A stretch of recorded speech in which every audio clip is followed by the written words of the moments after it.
नमस्कार, आदाब, सत श्री अकाल। दोस्तों, स्वागत है आप सबका मेरे YouTube चैनल स्वप्निल जंक्शन पर। और मैं आशा करता हूं कि आप सभी स्वस्थ और सुरक्षित होंगे।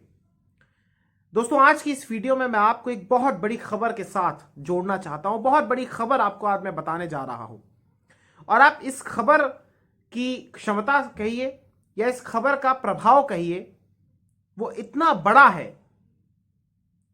बड़ा है कि एक पहले दिन था जिस दिन गृह राज्य मंत्री अजय मिश्र टेनी, जो कि लखीमपुर खीरी से ही सांसद भी हैं, बीजेपी के सांसद हैं, उनके सुपुत्र, उनके बेटे की गिरफ्तारी हुई थी। क्यों? क्योंकि उन पर दरअसल एक कथित तौर पर यह आरोप लगे थे कि इन्होंने 3 अक्टूबर को, यानी आज से करीब कह लीजिए 2.5 महीने पहले, दरअसल की थी 4 किसानों और एक पत्रकार की हत्या। कुछ गाड़ियां लेकर, एसयूवी लेकर ये निकल पड़े अपने साथियों संग, और इन्होंने दरअसल जो अपने मन के भीतर घृणा पाल रखी थी, जो इनके ऊपर एक रसूख था कि इनके पिता केंद्रीय गृह राज्य मंत्री हैं, तो पिता अगर मंत्री हैं और मैं मंत्री पुत्र हूं तो फिर सब चीजें मैनेज हो जाएंगी, सारी चीजों का प्रबंध अपने आप हो जाएगा। क्योंकि भारत का एक इतिहास यह भी रहा है कि इस देश में जिसकी भी राजनीतिक सत्ता होती है, कोई भी पार्टी हो, मैं विशेष तौर पर बीजेपी को ही नहीं कह रहा हूं, सारे अपराधी इसी पार्टी में नहीं है, या सारे अपराधी मंत्री बन गए, वो ऐसा इसी पार्टी में नहीं है, बल्कि ऐसा हर पार्टी में हुआ है, चाहे फिर वो राज्य की सियासत में सत्तारूढ़ हो या फिर केंद्र की राजनीति में, केंद्र में सत्तारूढ़ हो। लेकिन आज बात बीजेपी की हो रही है, क्योंकि हम सभी बदलाव की तरफ देखते हैं, हम सभी बेटर चीजों की उम्मीद करते हैं, बेहतर चीजों की उम्मीद करते हैं। अगर पहले वालों की ही तरह बनना था तो फिर क्यों चुना आपको, या हम आपको आगे क्यों चुने, जब आप में और पहले की पार्टियों में कोई फर्क ही ना हो। लेकिन आज बात उन तमाम चीजों की नहीं है। बात यह है कि मंत्री पुत्र, एक आरोपी, हत्यारा, इस व्यक्ति पर मैंने जैसा आपको बताया कि यह पहली खबर थी, जिस दिन वो गिरफ्तार हुआ था वो बड़ी खबर थी।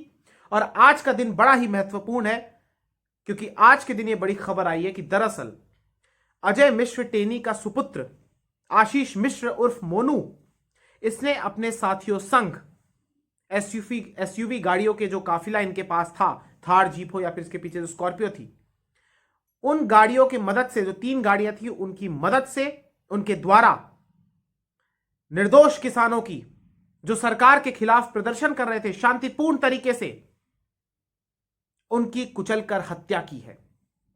यह मैं नहीं कह रहा हूं, यह बात एसआईटी की रिपोर्ट में सामने आई है। जी हां दोस्तों, यही सबसे बड़ी खबर है। ऐसा अमूमन नहीं होता है कि भाई अगर किसी एक राज्य की पुलिस ने किसी के खिलाफ अगर कोई एफआईआर दर्ज की है और फिर उसमें जो धाराएं लगाई हैं, उसको उसी राज्य में द्वारा जो नई गठित जो एसआईटी है, स्पेशल इन्वेस्टिगेशन जो टीम है, वही आकर खारिज कर दे और फिर उसमें कहे कि दरअसल ये जो धाराएं आपने लगाई हैं ये कमजोर धाराएं हैं, इनको हटाया जाए और नई धाराओं को लगाया जाए। क्यों? क्योंकि उनकी रिपोर्ट में जो पूछताछ उन्होंने की होगी, जो भी चीजें उन्होंने तफ्तीश की होगी, इन्वेस्टिगेशन की होगी, तमाम जो आरोपी हैं जो जेल में बंद हैं उनसे पूछताछ की होगी, स्थानीय लोगों से जो भी चीजें, जो भी प्रक्रिया के तहत जो भी कुछ किया होगा, उसके तहत ये निकलकर सामने आया कि दरअसल ये कोई जानबूझकर कोई घटना नहीं हुई थी, या ये कोई आप कह सकते हैं कि एक्सीडेंट नहीं था। ये एक सोची समझी साजिश थी, एक षड्यंत्र था, एक कॉन्स्पिरेसी थी, एक प्लान्ड कॉन्स्पिरेसी थी। जी हां, ये सुनियोजित तरीके से, सुनियोजित ढंग से पूरा ये प्लान किया गया और उसके बाद एक घृणा इनके मन में रही होगी, ये रहा होगा कि दरअसल कैसे ये हमारे पिता के रसूख को चैलेंज कर रहे हैं, कैसे ये हमारे दल के रसूख को, हमारे दल की शक्तियों को ये मामूली किसान कैसे कर रहे हैं। इनका स्थान तो खेतों में है, ये तो पसीना बहाएं, खून बहाएं और फिर अन्न उगाएं। सिर्फ हम इन पर शोषण करेंगे, हम इन पर उत्पीड़न का हथौड़ा चलाएंगे, हम कानून ऐसे ले आएंगे कि भाई हम आपको किसान से मजदूर में तब्दील कर देंगे और आप कोई कुछ नहीं बोलेंगे, हमारी सत्ता है इसलिए हम ऐसा करेंगे। ऐसा इस लड़के के दिमाग में डेफिनेटली आया होगा, 100% आया होगा। क्योंकि हमारे देश में असंख्य बार ऐसी फिल्में बनी भी हैं कि जिसमें आपने स्पष्ट तौर पर यह देखा और यह दिखाया गया है कि अगर कोई व्यक्ति या अगर कोई लौंडा, अगर उसके पिता, उसका बाप अगर मंत्री है, तो फिर वो मनमानी करेगा। और इस देश का कानून भी इस प्रकार से मोल्ड कर दिया गया है कि अगर आपके पास सत्ता है, अगर आपके पास ताकत है, तो फिर आप उस कानून को भी क्रश कर देंगे। मिसाल नहीं मिलती भारत के इतिहास में कि किसी मंत्री को या उसके पुत्र को सजा मिली हो, अगर मिलती भी तो इक्का दुक्का ही होंगी। लेकिन आज यह चुनौती है भारत के कानून की भी, ये चुनौती है भारत के लोकतंत्र की भी, ये चुनौती है भारत के प्रधानमंत्री के लिए भी। क्योंकि भारत के प्रधानमंत्री अगर अपने काशी दौरे से वापस आ गए हैं और अगर उनके पास ये फुर्सत है, तो वो अपने गृह राज्य मंत्री से पूछें, जो उनके मंत्रिमंडल में शामिल हैं, कि आपके सुपुत्र पर एसआईटी ने ये आरोप लगाया, ये प्रूफ कर दिया इनफैक्ट कि दरअसल इस लड़के ने अपने साथियों संग सुनियोजित तरीके से साजिश रचते हुए हत्या की है। यानी अब यह बात सीधे तौर पर मोदी जी पर भी आती है कि क्या वो इसका इस्तीफा लेते हैं, क्योंकि अजय मिश्र टेनी वही मंत्री हैं जिन्होंने सितंबर के महीने में, मुझे याद है, उन्होंने इसी इलाके में दरअसल एक भाषण दिया था कि भाई यहां के लोग मुझे जानते हैं, मैं पहले क्या था, मैं अब क्या हूं, और मैं अगर आ गया तो इनको मिनट नहीं लगेंगे कि यहां से चले जाएंगे। तो वहीं पर उन्होंने ये स्पष्ट कर दिया था कि मैं कितना बड़ा गुंडा हूं। और यह स्पष्ट तो इस बात से भी होता है कि मोदी मंत्रिमंडल में करीब आप मान के चलिए कि 32 से 33 ऐसे मंत्री हैं, ऐसे सांसद हैं जिन पर आपराधिक मुकदमे दर्ज हैं, और वो सभी करोड़पति भी हैं। यानी पूंजी और अपराध का ये जो कॉकटेल है, जहरीला विषैला कॉकटेल लोकतंत्र के लिए, आम जनता के लिए, ये इस देश में बड़े अच्छे तरीके से और बड़े लंबे समय से पनप रहा है। शीर्ष पर बैठा नेता चाहे कैसी भी रैलियां करता हो, चाहे कैसे भी भाषण देता हो, लेकिन हकीकत यह है कि जब जमीनी स्तर पर आपको मंत्रिमंडल चुनने होते हैं, तो फिर आप जाति देखते हैं, आप क्षेत्र देखते हैं, आप उसकी पूंजी देखते हैं, आप उसका आपराधिक या कह लीजिए बाहुबली वाला बैकग्राउंड देखते हैं कि आप उनको उठा लीजिए और फिर हम दबदबे के तौर पर हम वोट भी बटोर लेंगे। आज सवाल यही है कि क्या नैतिकता और सिद्धांत या सैद्धांतिक तौर पर क्या मोदी जी इस्तीफा लेंगे? क्योंकि टेनी ने यह बात कही थी कि अगर इनका सुपुत्र दोषी पाया जाता है तो फिर ये इस्तीफा दे देंगे, त्यागपत्र सौंप देंगे। तो अब तो एसआईटी ने भी कह दिया, अब किस चीज का इंतजार कर रहे हैं? क्या न्यायालय में जब ये प्रूव हो जाएगा, जब इनको सजा हो जाएगी तो ये इस्तीफा देंगे? मेरा ऐसा मानना है ऐसा नहीं होना चाहिए, लेकिन जहां तक होगा ऐसा ही होगा मुझे लगता है। क्योंकि आप देखिए कि अभी तक कोई, जिस समय तक मैं ये वीडियो बना रहा हूं, जिस समय आप ये वीडियो देख रहे होंगे, तब तक तो कोई भी प्रतिक्रिया नहीं आई है। हालांकि विपक्ष की तरफ से प्रतिक्रिया आई है, वो एक स्वाभाविक सा प्रोसेस है, लेकिन अभी तक किसी भी, नहीं प्रधानमंत्री, ऑब्वियसली प्रधानमंत्री नहीं करेंगे। और इत्तेफाक देखिए कि प्रधानमंत्री उस समय उत्तर प्रदेश में ही मौजूद है, बनारस में ही मौजूद है, वो काशी में, और वहां पर उसी दरमियान ये रिपोर्ट आ जाती है और जिसमें इनका सुपुत्र जो है मोनू आशीष मिश्र, इस पर यह कहा जाता है कि दरअसल इसने प्लान्ड कॉन्स्पिरेसी के तहत हत्या की है। यानी यह हादसा नहीं, यह हत्या है, यह हत्याकांड हुआ है लखीमपुर में, नरसंहार किया है उस व्यक्ति ने।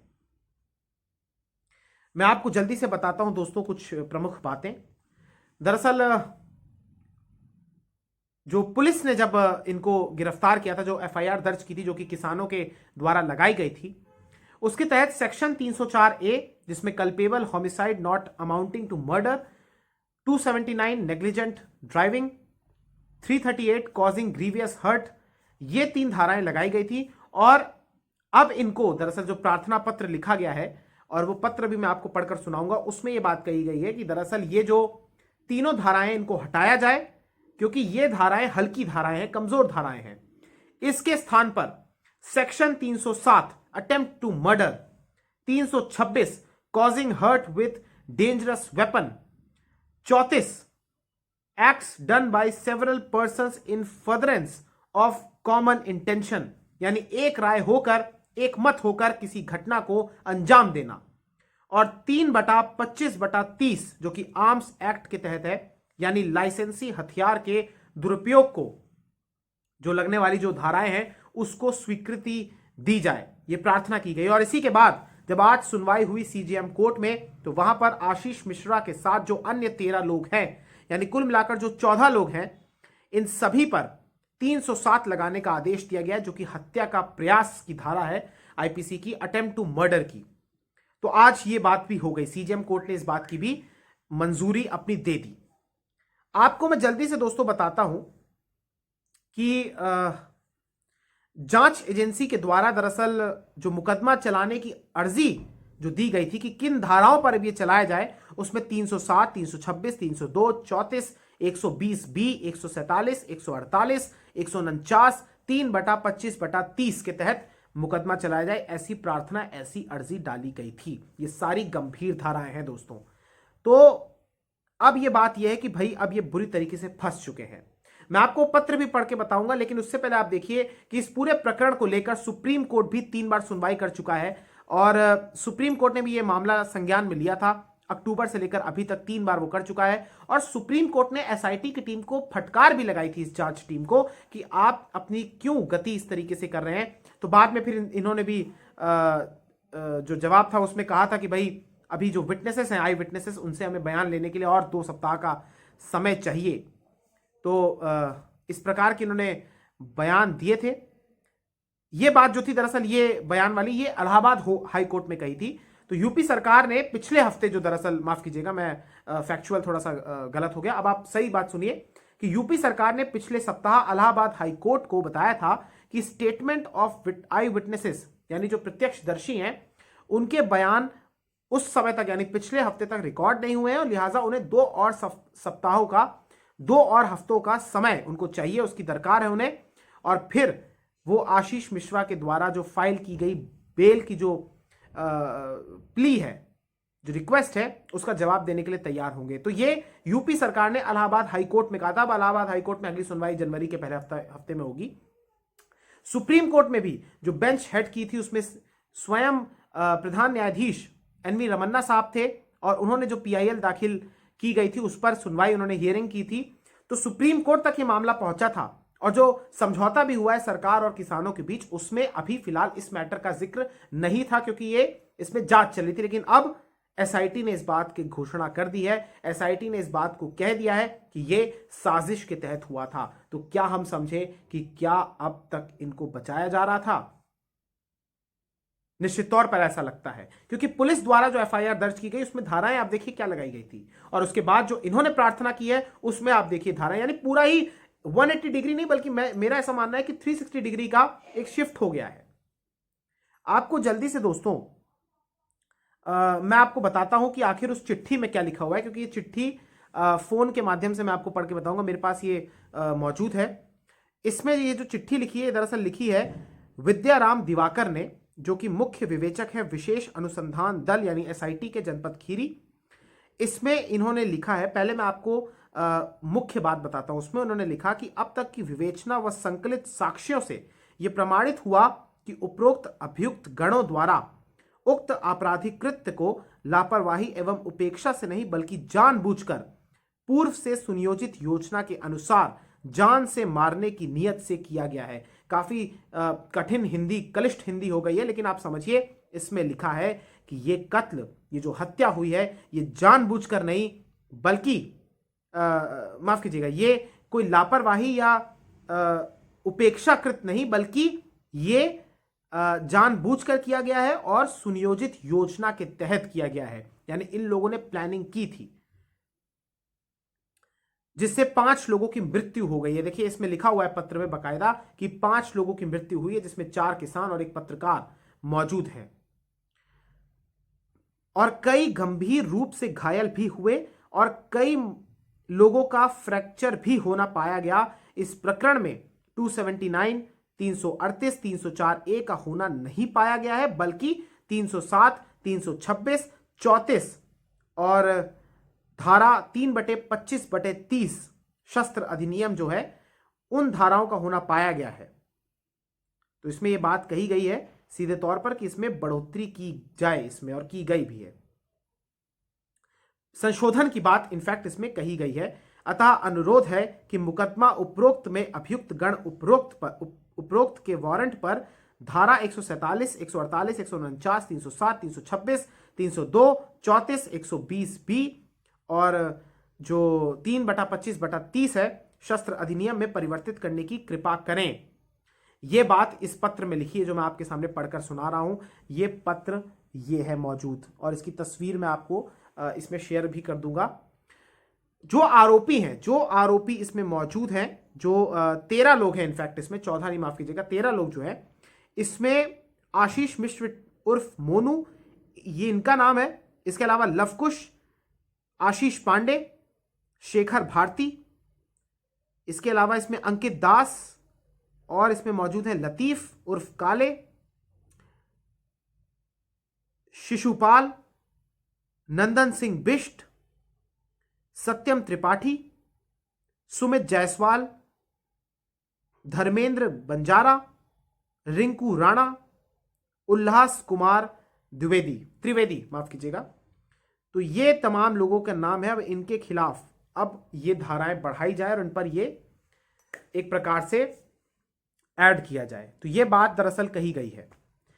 अब आप देखिए दोस्तों कि जो 3 अक्टूबर को हिंसा भड़की थी, क्योंकि उस दौरान आपको मैं बताना चाहूंगा, थोड़ा सा आपको इतिहास में लेकर जाना चाहूंगा कि 3 अक्टूबर को दरअसल जो उत्तर प्रदेश के डिप्टी सीएम है, उप मुख्यमंत्री केशव प्रसाद मौर्य, उनका एक कार्यक्रम था यहीं पर, इसी जिले में, लखीमपुर खीरी में, इसी गांव में इनफैक्ट। तो वहां पर वो आए थे और वहां पर इनके पिता यानी गृह राज्य मंत्री जो है देश के, उनको भी वहां पर वो शामिल थे, और वो कुछ दंगल वगैरह की प्रतियोगिता थी। तो वहां पर फिर ये केस हो जाता है, क्योंकि वहां पर चूंकि उस टाइम पर किसान आंदोलन अपने चरम पर था कह लीजिए, तो वहां पर वो विरोध भी हो रहा था और उस दौरान उनका रूट भी बदला गया था। फिर यह घटना होती है कि जिधर किसान मौजूद थे, या कहीं पर कहा गया कि वो किसान अपने घर जा रहे थे और पीछे से ये लड़का अपने साथियों संग ये निकलता और गाड़ियों से रौंद कर चला जाता है। फिर उसके बाद हिंसा होती है, उसमें पीट कर फिर 3 अन्य लोगों की भी मौत हो जाती है। इसमें सिलेक्टिव अप्रोच देखिए किस तरीके से हुआ कि किसानों से मिलने कोई नहीं गया था, कोई मंत्री, कोई संतरी, कोई विधायक, कोई कुछ नहीं, कोई नहीं, उन किसानों से मिलने कोई नहीं गया। क्यों? क्योंकि सरकार के भीतर ये घृणा थी, सरकार के भीतर अपना एक अहंकार था कि हमारे खिलाफ कैसे कोई बगावत कर सकता है, कैसे कोई विरोध कर सकता है। और अब यह बात स्पष्ट हो गई। अब आप सोचिए कि अब क्या होगा आगे का मसला, और आगे किस तरीके से यह जांच बढ़ेगी और किस तरीके से, क्योंकि मैं आपको बताना चाहूंगा कि यूपी सरकार ने पहले घोषणा की थी कि एक रिटायर्ड हाईकोर्ट के जज इसमें प्रोब करेंगे, इसमें इसको पूरा देखेंगे, नेतृत्व करेंगे, यूं कहिए कि इस पर पूरा अपनी नजर रखेंगे। 45 लाख रुपए का कंपनसेशन भी उन्होंने अनाउंस किया था। लेकिन उसके बाद नवंबर में सुप्रीम कोर्ट ने पंजाब और हरियाणा हाईकोर्ट के फॉर्मर जज जस्टिस राकेश कुमार जैन को नियुक्त किया था कि वो इसमें इन्वेस्टिगेशन को मॉनिटर करें। तो ऐसे करते करते ये तमाम चीजें बढ़ी, लेट लतीफी भी हुई, फटकार भी लगी। लेकिन अब ये एसआईटी के जो मुख्य विवेचक हैं विद्याराम दिवाकर साहब, इन्होंने ये चिट्ठी लिखी। इसमें ये लिखा कि ये प्रार्थना करते हैं कि इन पर इरादतन हत्या चूंकि इन्होंने की है, साजिश के तहत इन्होंने किया है, जो पूछताछ में सामने आया है, अब ये धाराएं बढ़ाई जाए। अब देखना यह है कि किस तरीके से ये आगे मामला बढ़ता है, क्या इस्तीफा होता है, क्योंकि मैं आपको आज की वीडियो में विपक्ष के नेताओं की प्रतिक्रिया नहीं बताऊंगा, वो तो आप कमोबेश जानते ही हैं, वो रटे रटाए बयान आते हैं। लेकिन यहां बात है प्रधानमंत्री मोदी से, क्योंकि वो इसमें एक मिसाल कायम करें कि अगर वो स्वच्छ पॉलिटिक्स करना चाहते हैं, नियत उनकी स्पष्ट है, साफ है, स्वच्छ है, तो फिर ये एक दे, अन्यथा ये स्पष्ट हो जाएगा कि उत्तर प्रदेश के आगामी विधानसभा चुनाव के आने से पहले, या पंजाब के विधानसभा चुनाव से आने से पहले, जिस प्रकार से उनको लगा कि उनकी सियासी जमीन खिसक सकती है मुख्य तौर पर उत्तर प्रदेश में, तो उन्होंने ये कानूनों को वापस लिया। उसी प्रकार से अगर वो अजय मिश्र टेनी को वापस लेते हैं, उनसे निलंबन, उनका इस्तीफा लेते हैं, तो फिर ब्राह्मण जाति का क्या होगा? क्या, क्योंकि इन्होंने ये बहुत एक गोलबंदी करके एक बड़ी प्लानिंग के साथ इनको मंत्री बनाया, क्योंकि जाति की वजह से। और चूंकि ये कहा जाता है कि ब्राह्मण इस समय छिटक चुका है, बीजेपी से नाराज है, तो क्या प्रधानमंत्री मोदी एक अपराधी के पिता से क्या इस्तीफा नहीं लेंगे इस बात पर, क्योंकि चुनाव है, या वो एक मिसाल कायम करेंगे और फिर आने वाले समय में लोग उनका उदाहरण दिया करेंगे कि देखिए जब दोष सिद्ध हुआ तो फिर इन्होंने इससे त्यागपत्र ले लिया। यह प्रधानमंत्री के लिए बहुत बड़ी चुनौती है। बहरहाल मैं उम्मीद यही करता हूं कि जिस प्रकार से इन लोगों ने ये कुचला है, उन परिवारों को तबाह किया है, इन लोगों को कड़ी से कड़ी सजा दी जाए, इन लोगों को कड़ी से कड़ी सजा हो। बहुत बहुत शुक्रिया दोस्तों, बहुत बहुत धन्यवाद। जय हिंद, जय भारत, वंदे मातरम, इंकलाब जिंदाबाद, सत्यमेव जयते। नमस्कार, जय हिंद।